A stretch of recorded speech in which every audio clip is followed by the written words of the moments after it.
Hey everybody, welcome back to more Super Mario Bros. 3. In the last episode, we went through World 1, and in this episode, we're going to continue on through World 2. Now, World 2 is your standard desert world, although there is a few sections that make this desert world unique compared to, like, say, New Super Mario Bros., which, not to dog on those games, I love New Super Mario Bros. I think I'm one of the few people that will say they unironically like all the New Super Mario Bros. Games. I would just never play them all in one marathon because you kind of start to get sick of it. That's kind of like, it's kind of just one of those games that you choose one to play each year, but never, like, you never play more than one of them in the span of, like, 2 months or something like that. Like, for example, I just played New Super Mario, I replayed New Super Mario Bros. Wii the other day, but, like, next time I'm going to play a New Super game, it's not going to be for a while, and it's going to be a different one, like, maybe New Super 2 or something like that. But yeah, this one is kind of like more of an oasis stage because it has like floating water here. This is another one of those stages that if you collect all the coins, you will get a secret power up. Well, I mean, it's called a secret power up, but it's not really a power up. I didn't go for it because I don't really want to use it.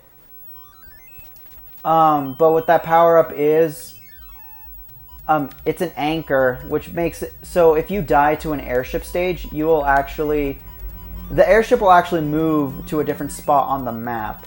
And if you use an anchor before entering the airship stage, then the anchor will make it so that the airship does not move from its current spot.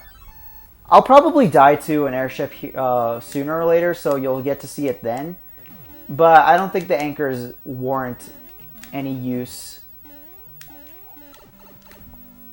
I think that's the first time I actually got damaged. Wow. I could have gotten damaged before. I don't know. Shoot. It's okay because we have a secret power up there. Then we just want to run under the thwomps here. Now, boos are actually really dangerous in this game because they're way faster than in like Super Mario World or New Super Mario Brothers. Crap. Did not mean to get hit there.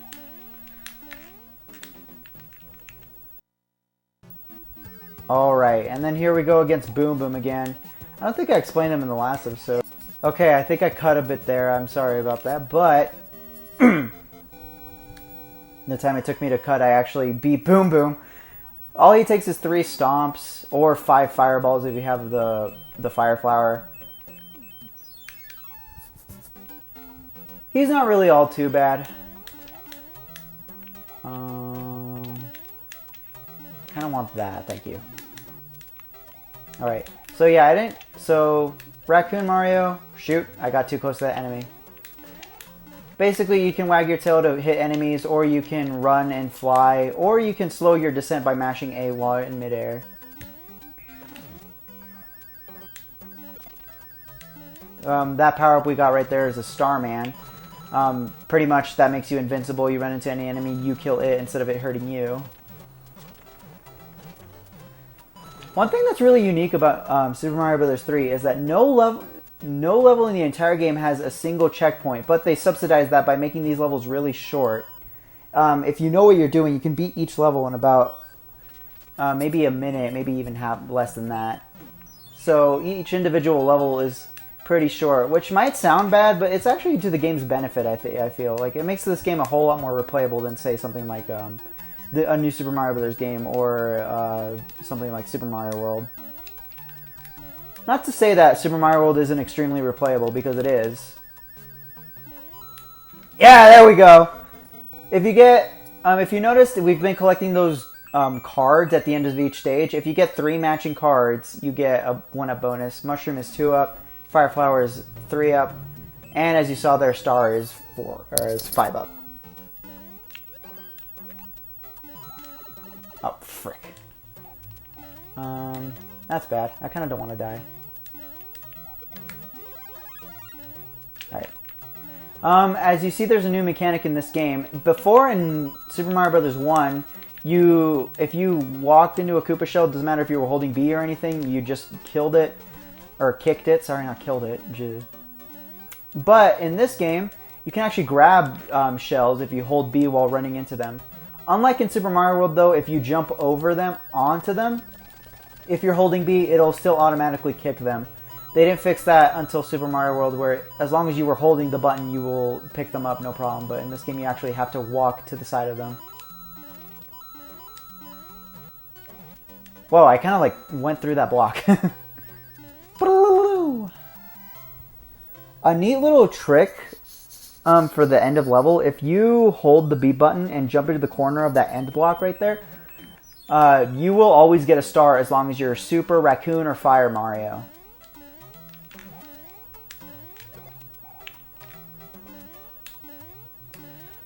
Alright, here we go. As you see there's different types of Goombas. There's those red Goombas, reddish Goombas, and then there's those like tan Goombas.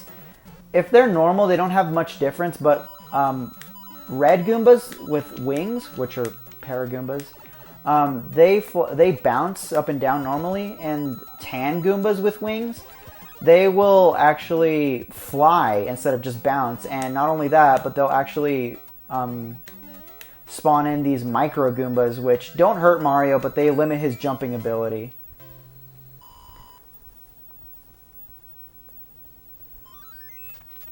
And we got another one of those card areas. I haven't explained these yet. Every 80,000 points, you'll get a new card thing. And these will basically give you 1-ups, power-ups, the whole shebang, as long as you match 2 cards. And there's 8 different sets of these. These are all in the strategy guide. And every single one of them, this is always going to be a mushroom, this one's always going to be a flower, and this one always going to be a star. So it's best to never flip the bottom 3 until you flip another one, so you can always get at least a mushroom, flower, and a star. Don't know where the rest of those are. See, there's a star right there. And I believe that... Nope, that was a flower. Dang it. And now there's these Hammer Brothers moving across the map. If you run into them, you get a short one-screen sequence between you and a Hammer Brother. Or, in that case, a Boomerang Brother. And basically, you'll get a prize if you defeat it. Now, we got a hammer from that, which will actually demolish any rock that's blocking your path. And a cool secret here is that if you get this rock, you get to pass over here. There's a Roman numeral 3, which is pretty nice. But not only that, we get a new power-up here, which is always guaranteed to be this. This is going to be a frog suit. Oh, yeah? You don't even know enough to wear a frog suit out in the wet. I don't need the frog suit. Now, a lot of people don't like the frog suit, and I can definitely see why, because it's super situational. It only really works if you're underwater, unlike, say, if you played New Super Mario Bros. Wii and you use the penguin suit. You can still use that on land and be pretty proficient in platforming, but in this game, if you use the frog suit, you're pretty much sacrificing your mobility on land for extremely well mobility underwater, but again, that's only underwater. You never really get that. You never really get a good mobility on land once you use the frog suit. But I still like it because it's a cool power-up. I always wanted better swimming control in 2D Mario.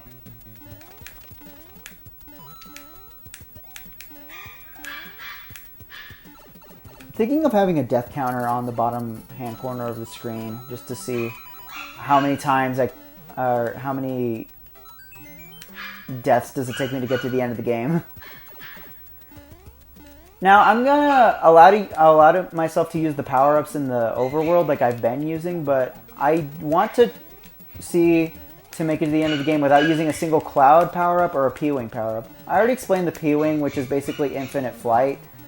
But the cloud power-up we haven't seen yet, but it basically just allows you to skip a level. Dang it, I missed the star. Be-do-do-do-do-do.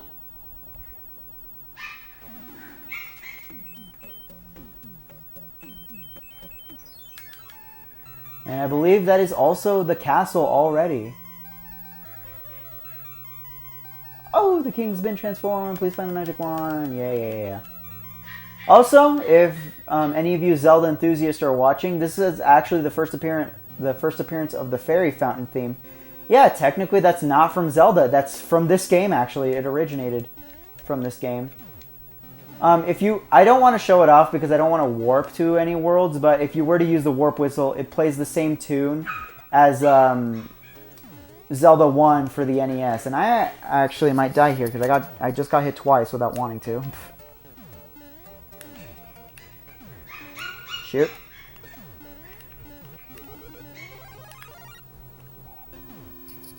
Alright.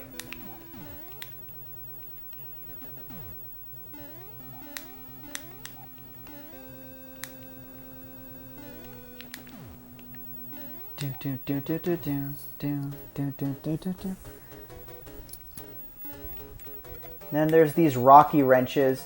There are reddish rocky wrenches and tan rocky wrenches. The difference between them is that tan rocky wrenches will always respawn no matter how many times you hit them. And reddish rocky wrenches will actually die permanently. Once you hit them, they'll... Shoot! Dang it! I guess I'll show that off now. Yeah, the airship moves every time you dive to a different space on the map. You have to chase it down. But if, like I said, if you use the anchor power-up, it will stay in place. If you're wondering if you go to the castle again, it'll just play that cutscene where Toad is being distressed.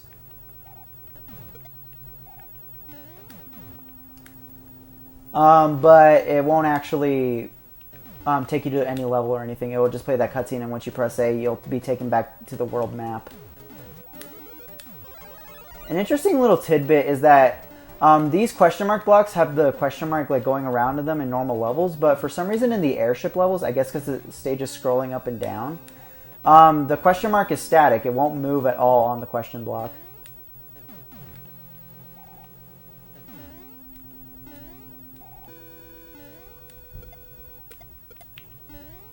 I don't think you can get lives from that. Maybe if you can, if you got a raccoon leaf, but I don't have one. Alright, now here we have Morton Koopa. Nothing special, nothing different between him and Larry. He's just the same. And seizure-inducing!